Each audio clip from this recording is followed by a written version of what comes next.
I was doing less, eating more, exercising less, and now I started to sleep better, and my skin cleared up, and my periods regulated, and I started to lose a little bit of weight. And I thought, this is it.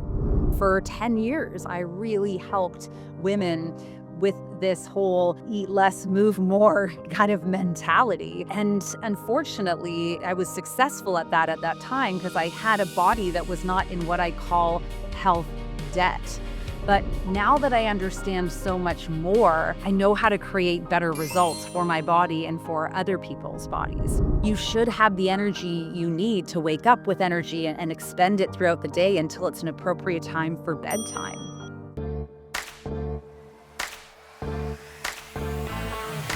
Hey there, I'm Bria, and welcome to the Period Whisperer podcast. If you're over 35 and ready for real answers about your hormones, you're in the right place. Hit subscribe and stay with us.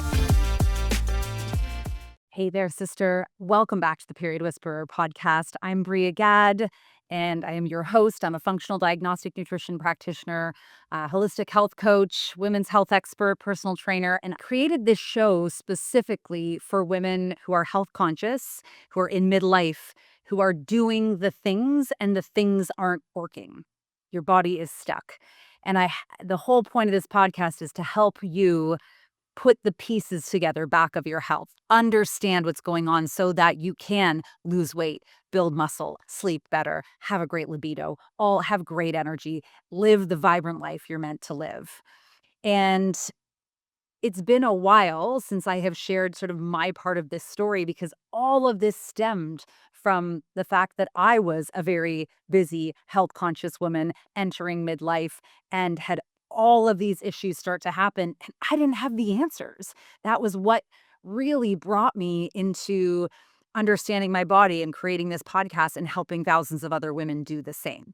So this episode is really designed to explain to you why health conscious women can eat well, exercise consistently, work harder than ever, yet continue to gain weight and feel worse.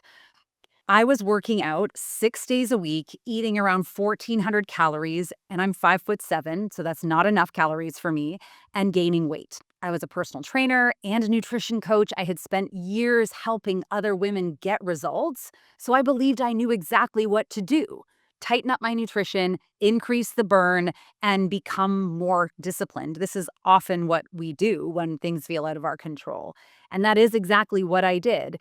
But today, I want to tell you what was actually happening inside of my body and help you recognize whether the very strategies you are using to lose weight may be keeping your body stuck. So before my body stopped responding, we want to think about how everything that goes into our life leading up to that. So my body stopped responding around 37. It was a very frustrating time. Some of the things I really wanted in my life, was things like financial independence. I was a mother. A lesson that I had been taught from my parents when I was young was to make sure that you had something for you, that you could pay for your own life and not rely on anyone else. And that was what kind of drove me into fitness and nutrition, was this desire once I'd had babies in my 20s. I had my first baby at 27, my second at just before my 30th birthday, so at 29. I wanted something that allowed me to be home for them, but also create an income. And that's where fitness and nutrition fit in for me because I thought, okay, this is efficient. Let's come into that. And that's what I did for 10 years. I really helped women with this whole eat less, move more kind of mentality. And unfortunately, I was successful at that time because I had a body that was not in what I call health debt. But now that I understand so much more, I know how to create better results for my body and for other people's bodies. So one thing that is really critical that we understand is that at 35, 40, 45, 50, however old you are listening to this podcast right now, sister, the debt of your health that accumulates begins even when we are young. From a young age, I became a vegetarian at 9 years old, and I had some low iron genetically in my family. And so I had always historically struggled with a bit of low iron and reduced energy because of that. I didn't understand that at that time, but probably my choice to be a vegetarian was a part of that picture. And I'm not saying it's right or wrong to do that. I think we have to look at our own bodies. But when I had my first child at 27, I had a massive postpartum hemorrhage that required 6 pints of blood in a blood transfusion to save my life. And after that, things just never really recovered energetically for me. No matter how much iron I took, no matter what form of iron I took, it never really came back. And if I fast forward a few years after that, like everyone else, you're raising kids, you're doing all the things. We moved our family at the time to a different country, which I did primarily on my own, all the packing, all the organizing, all the everything while I was still building my business. And things got challenging, of course, like any transition when we moved. My daughter had just turned 8 and she began to struggle with massive anxiety. I've since seen this and learned that 8 years of age, especially in the female brain, we start to have a major hormonal shift. And in many girls these days, especially, we start to see anxiety build during that time. And unfortunately, my daughter was one that really started to struggle with that. Probably moving at that point in time was a part of this piece. But that anxiety meant that she was not sleeping, and I was the one that took care of her, and so for 6 months, I barely slept during that time. Now, I was much younger then than I am now, but it was very hard. It was one of the darkest parts. I remember not knowing how to support my daughter, going to therapists, going to the hospital because she'd have panic attacks, and the things like that that were very, very stressful, and I was primarily solo parenting. And I had a son and a new puppy, all of these things that go into our health debt. And in that, when we don't sleep well, we get really susceptible to sickness. So in that time frame, I started to get sick. I started to get more strep throat. I started to get massive ear infections. And I had an ear infection so bad that I lost the hearing in my right ear for 6 months after that. So my body was building up this health debt. And I want you to think for a second. I want you to, while we're talking right now, while you're listening to this podcast, even pause and think about everything that your body has been through in her life. Childbirth, the trauma of that, even though it's a natural thing, it is very traumatic on the female body, injuries that you've had, sicknesses that you've had, traumas in your life that have created an energy demand, or when we're taking a lot of antibiotics because of extended illness that compromises our gut microbiome. Nobody's given us antibiotics and telling us to take a proper probiotic afterwards or looking at what the gut microbiome says. So even then, I was starting to have gut issues. I was starting to have skin issues, all stemming from likely a dysbiotic gut. So my whole point in sharing this piece is that from when I was a young child, and I had a really good healthy start as a child, to until I was 35, my body had been through a lot, just like yours has. And I call that health debt because what happens is as we get older, it's this issue with not having the energy demand or energy supply to meet the energy demand of your body is what creates this imbalance. And your body begins to try and compensate for that compensatory stage, we call it in functional health. And health debt is rarely caused by one bad month. It accumulates when demand repeatedly exceeds what the body has available for nourishment, for energy production, for repair and recovery. And most women I know are already redlining what they can accomplish in a day, not sleeping properly, not nourishing or nutritionally properly. So I was eating a calorie deficit. I was barely sleeping at night. I was still pushing myself through all of these workouts. And then I had all of this other stress happening inside of my body and outside of my body. And then we enter into this hormonal transition time of perimenopause, and we blame a lot of it on perimenopause. These days you can't even open Instagram without being hit by it. And I'm grateful that it's being talked about so much more. But what I think is really important to recognize is that perimenopause does not create health debt, it exacerbates it. Health debt is why more women are coming into perimenopause feeling like shit. Health debt is why women are coming into this stage taking hormone replacement therapy and still unable to lose weight, not putting on muscle, not sleeping properly through the night, not having the energy they deserve to have. So when we're at this phase, I think we want to look at what are the symptoms that I'm dismissing, because my explanation was, oh, I'm going to work out harder. I'm going to ignore the messages of my body. And this is what so many of us do as women. So for me, what I started noticing at this stage, now I was 37 years old, unexplained weight gain. I was still knocking out 6 workouts per week, 6 pretty intense workouts per week. I was starting to have anxiety for the first time in my life. I was starting to have anxiety. I was having digestive issues and the skin changes, like marks all over my body that were coming up. Irregular periods or heavier periods I was having. Like I used to be clockwork with my period. I was not recovering from my workouts. My joints were starting to hurt. My muscles were starting to hurt. I had brain fog and exhaustion.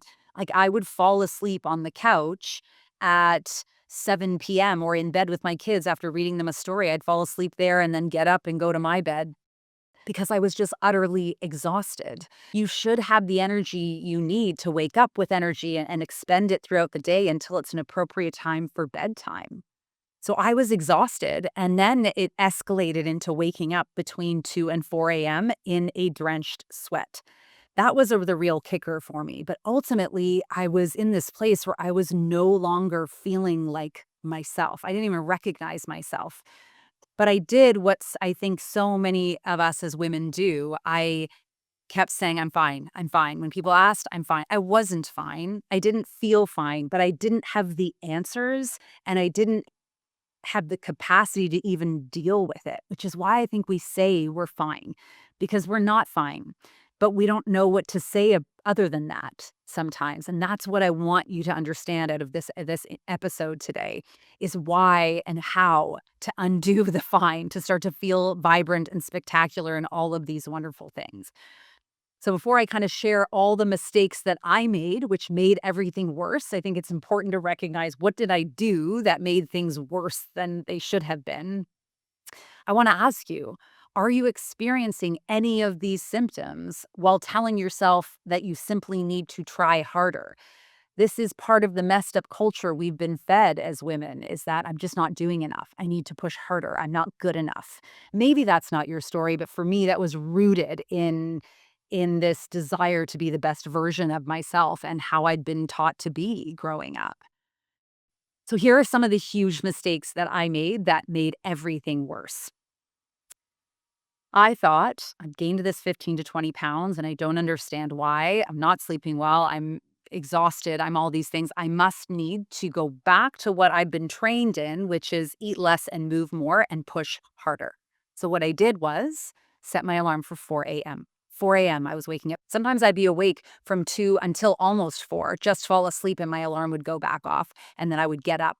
I would double dose my caffeinated pre-workout just so that I could get through a workout, push harder, and in a longer workout, I cut back on my calories. I was eating less of a breakfast, which backfired on me because by the time I hit the afternoon, I was so exhausted that I would either have to cave and have sugar. I remember digging into M&Ms and chocolate chips in the pantry constantly, consistently, sometimes, even at 11 a.m., or double up on more caffeine to survive that afternoon slump.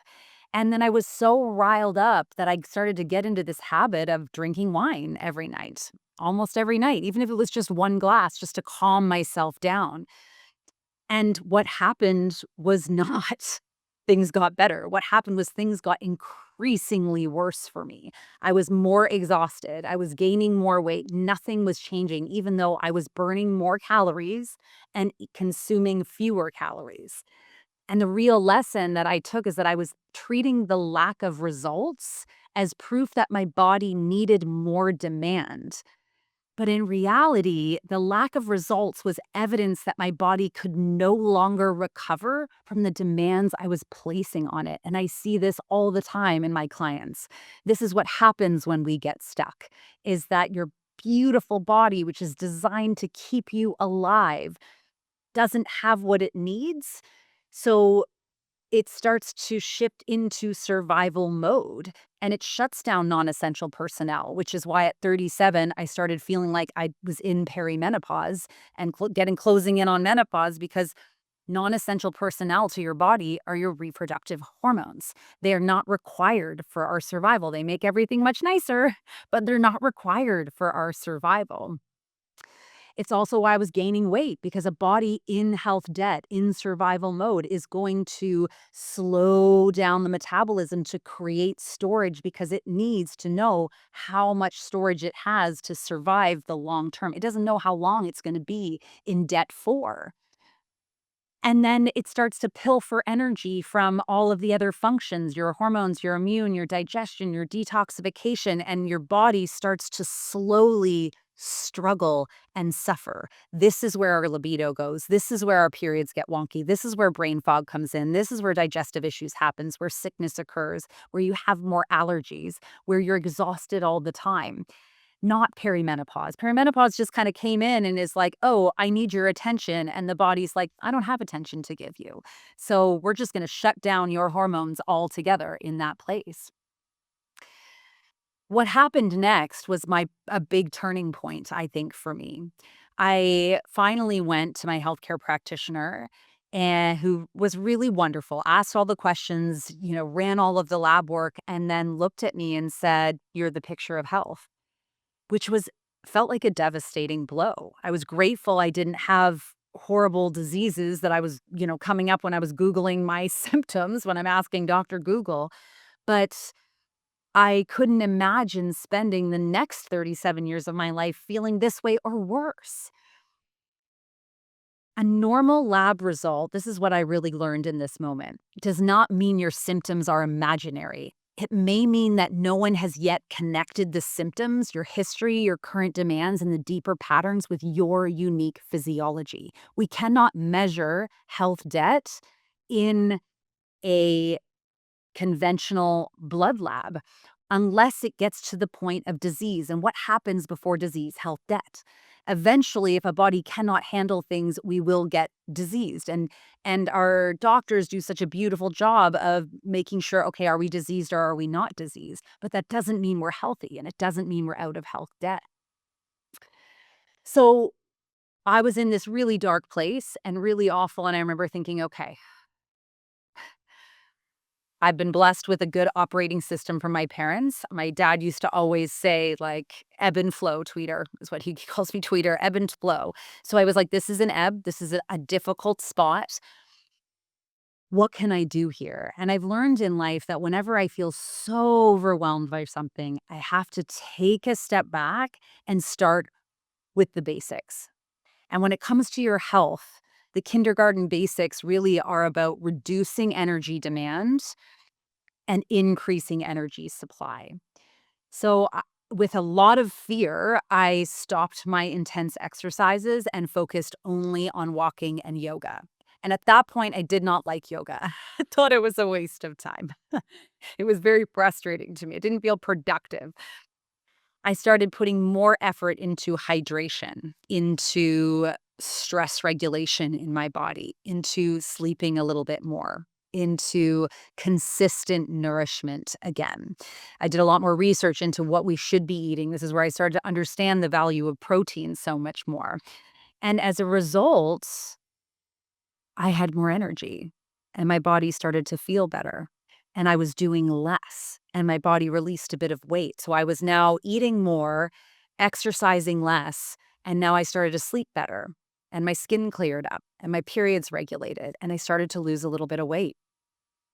And I thought, this is it. This is what we need. We have to take a step back and get grounded in these kindergarten basics, right? I needed to teach my body that it was safe and not fuel it with sugar and caffeine and alcohol and things that irritated my body, but fuel it with the things and the building blocks it needed for health. And that was the first time in my life where I'd put so much effort into my nutrition. And it took some time. Sister, it took me 4 months to unwind some of the mess, for me to I started to feel better much earlier than that. But for me to feel like I could do an intense workout again, it took 4 months of yoga to do that. And that's a really important piece of the puzzle. This is what I teach in my hormone revival course is how to unwind and reset your hormones so you have that foundational piece. But there was a second part of my story. So around the time that I was finally feeling like, okay, I can handle things, COVID hit. And along with that, of course, the stress of homeschooling children, the stress of not being able to travel back to Canada to see my family. And in that time, I lost my favorite uncle, my stepmother, my grandparents. It was a very, excuse me, it was a very difficult time, and I couldn't get there. I couldn't get there to see anyone. I couldn't see my family, and I was feeling very alone. It was a very hard time for everyone. I understand. And on top of that stress, I started to go through a divorce. And it was a very difficult divorce, as most are. It's a very controlling divorce, as many can be. And without getting into the nitty gritty of that, this new wave of stress really loaded on top of me, so much that I had no appetite and I could not sleep at all again. So I was just getting my head above water when I got slammed with this other stress going on in my life. And that was when I luckily had these foundational pieces, these kindergarten basics that, again, I teach all of my private clients. We always start here with the kindergarten bases to settle the body, to ground the body in health. And luckily, I had those because I was able to make myself eat 3 meals a day and attempt to have quality night sleep and have meditation practices to help me navigate through a time that was probably one of the darkest in my life. But it was also when the dust settled from that, I learned and heard about a course called Functional Diagnostic Nutrition, which is what I am today. And I decided to take this course and reinvest in my education because now I was a solo mom. I was, on my own financially, and I needed to figure out how to support myself as best as possible, and also continue in this passion I'd had for helping women. And in the curriculum of FDNs, we are required to do testing on ourselves. So, functional testing, which is different than physical testing. When you go to your doctor, your conventional doctor, and we have these tests and they say you are normal, even if you don't feel normal, that means you're not diseased, that you don't have a physical problem, which is important. We need to know that information. But I had a whole host of other issues, even though I had navigated, this initial repair of all of the over-exercising I had done and all of the stress I'd experienced and the health debt that I had. I was still in debt. I was still having issues digestively again. I couldn't sleep from all the stress of what I'd gone through. And those tests changed everything. Functional lab work, and this is why it is a cornerstone of how I help women. When you don't know where the answer is, when you're doing the kindergarten basics, when you're doing the things and the things aren't working, functional lab work looks much more deeply. It looks at your hormones and their pathways, your sex hormones, your adrenal hormones, your thyroid hormones, much more deeply than a physical conventional lab looks at it. It looks at your gut microbiome, at your liver congestion. It looks at your immune function and your entire body. So I got a chance to look at my stress and recovery hormones, my digestion and protein breakdown, my microbiome health, my detoxification and liver support. And sister, when I tell you, I made my living being on top of my health. So I appreciate that if you don't make your living helping other people with their health, it might not be your best skill. And I think we all have to hold space for that. But I was doing the things. I was doing the things. And yet I was still having these issues. I was starting to get bloated every single day. And these labs uncovered for me, one, I was not breaking down my proteins. So I was now understood that I needed to eat protein. I needed to eat more protein, but I wasn't breaking it down. That was what was creating the bloating, the growing bloat, I call it, where I'd start my day with a flat tummy and I'd end it with a bloated tummy. I had a lot more gas and just discomfort in my gut. It's where I discovered that my gut microbiome looked like a desert, and I was struggling with some overgrowth of bacteria. So all of my good bacteria was nothing. And I eat well. I eat a lot of vegetables. I've been a vegetarian for most of my life. I had a lot of different types of foods coming into my body to create diversity, but I had a very empty looking gut, like trying to grow flowers in desert sand. It wasn't happening. I also had an overgrowth of something called H. pylori and other bacteria that were creating stressors and problems on my body. I had a congested liver, and which wasn't so bad that it was showing up in my liver enzymes on typical blood work, but it was not processing the hormones that I had. And my sex hormones were fine. At this point, I was 40 years old. My sex hormones were fine, but my adrenal hormones were tanked. My recovery hormone was tanked. And it started to make sense all of a sudden for why I couldn't be vibrant, why I couldn't feel vibrant, why I was dragging myself through the day, why my body didn't feel safe enough to sleep all night, because I had all of this stress inside of my body. This is also health debt. And this is what I love about testing. It does not heal you, but it shows you where your body needs help so you can stop guessing and build the right plan. Because I will tell you, sister, before then, I had spent hundreds and thousands of dollars on attempts at quick fixes, on different supplements, on different protein powders, on different anything you can name it under the sun that I could find online. I bought and I tried, but they were not cutting it because I wasn't understanding what was actually wrong. And this is why I think it is so critical to run your functional labs every year if you want to have a strong, fierce, optimized body going forward, because it tells you exactly what is off in your body and how we can fix that. And that is going to be different from you to me, to her, to your neighbor, to even your sister, because what created the health debt along with your genetics is different. Listen, weight gain was the symptom that got my attention because I was like, my leggings are tight. How can I be a fitness trainer and nutrition coach if I'm overweight? But weight loss was not the first problem that my body needed to solve. My body needed sufficient nourishment, better recovery, stronger digestion, restored energy production, and a plan that matched my actual physiology. I did not need to lose weight to become healthy. The weight was a protective mechanism of my body to keep me alive. I needed to rebuild the health that would allow my body to release weight. At 44, almost 45 now, I am in leaner, fitter shape, and I work out way less than I ever did in my 30s. I'm in the best shape of my life. I sleep well. I have energy. I feel good. And when I don't, I have the tools to come back to. I come back to those kindergarten basics and I get and do my labs. Every year I do my labs so I can see what route are my hormones going. So here's my question for you, a little check-in. If you're with me and you're listening, I'm so grateful that you are because I want you to get the answers. And this is the most direct way. Are you eating well and exercising consistently, but getting worse results? Are your energy, your sleep, your digestion, your mood, or your workout recovery declining alongside of the weight gain or the stuck weight? And does every attempt to push harder leave you feeling more exhausted, more inflamed, more hungry, more anxious, more stuck? If you answered yes to any of those, your body may not need another aggressive weight loss strategy. It may need help getting out of health debt. When we are in health debt and we attempt to do intense workouts, it is like being in financial debt and instead of paying off that debt, investing some of your money.